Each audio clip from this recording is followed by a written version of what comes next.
Assalamualaikum warahmatullahi wabarakatuh. Hai semuanya, perkenalkan aku Nimas Putri Wulandari dari Lokal B3 Fakultas Ekonomi Universitas Borneo Tarakan.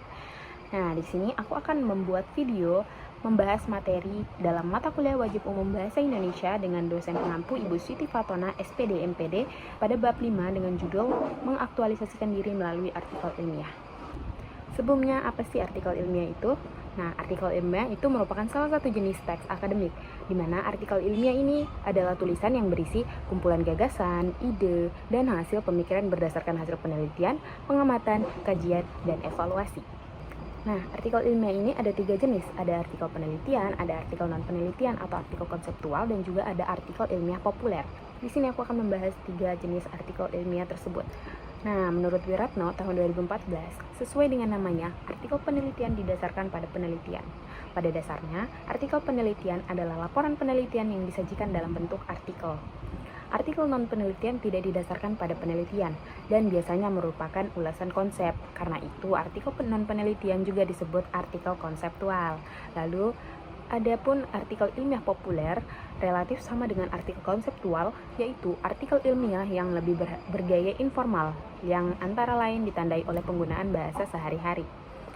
Apabila artikel penelitian dan artikel konseptual dipublikasikan di jurnal atau dipresentasikan di forum seperti lokakarya atau seminar, artikel ilmiah populer biasanya dimuat di koran atau majalah, khususnya di kolom opini. Ini aku akan membahas tentang struktur pada artikel ilmiah. Yang pertama, aku akan membahas tentang struktur pada artikel ilmiah, penelitian dan non-penelitian. Menurut Cargill dan O'Connor tahun 2009, artikel penelitian terikat oleh konvensional artikel struktur, AIMRAD, Abstract, Introduction, Materials and Methods, Result and Discussion, and its Variation. Dalam bahasa Indonesia, struktur teks itu adalah abstrak, pendahuluan, materi, metode, hasil, dan pembahasan.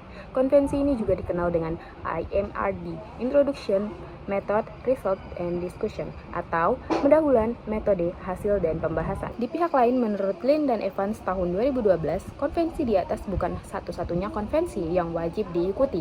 Mereka mengungkapkan bahwa the standard IMRD pattern is still one of the major structural patterns in empirical research, but is by no means the default option for organizing such studies.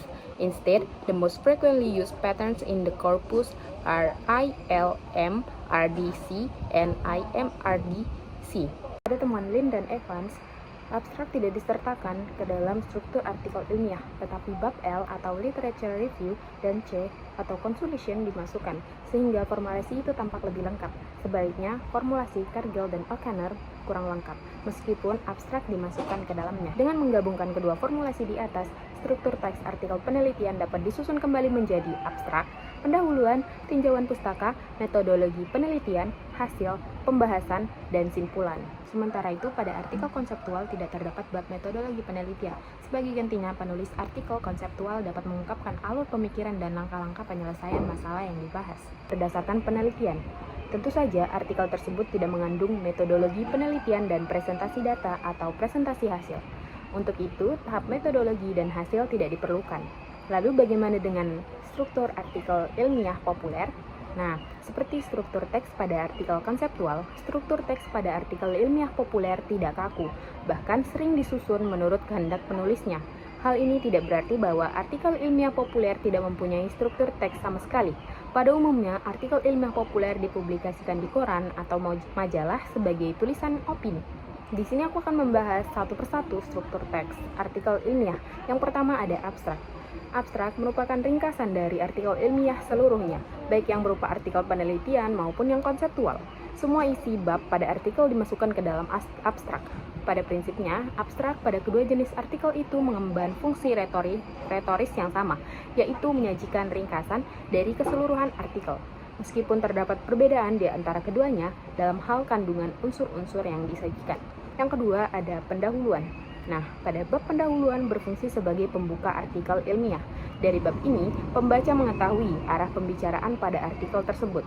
Kandungan yang terdapat pada bab pendahuluan adalah pokok persoalan yang dieksplorasi pada artikel, alasan tentang pentingnya pokok persoalan itu dieksplorasi, dan cara dalam hal pendekatan, metode, dan teknik yang digunakan untuk mengeksplorasi pokok persoalan.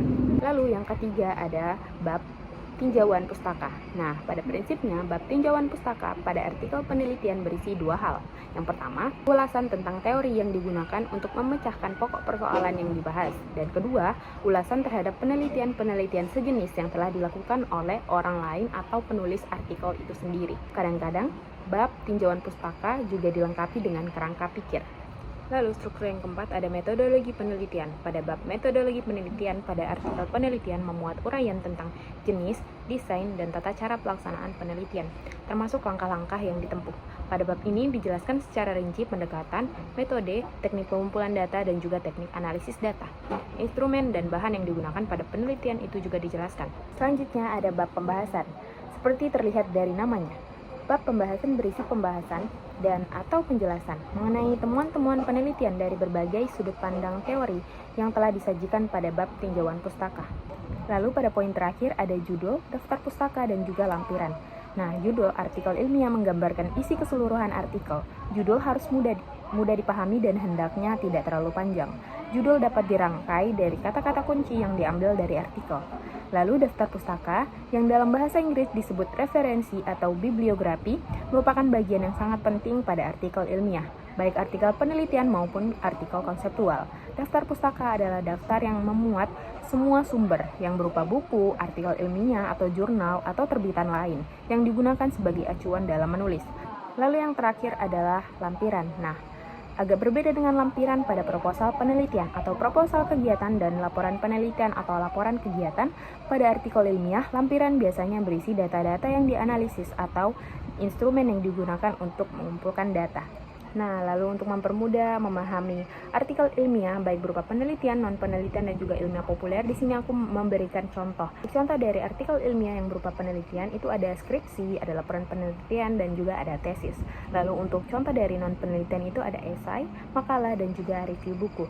Lalu untuk ilmiah populer itu ada blog ilmiah, artikel majalah ilmiah, serta artikel populer di media berita. Oke guys, sekian materi dari aku, itu saja yang bisa aku sampaikan. Kurang dan lebihnya mohon dimaafkan. Wassalamualaikum warahmatullahi wabarakatuh. See you.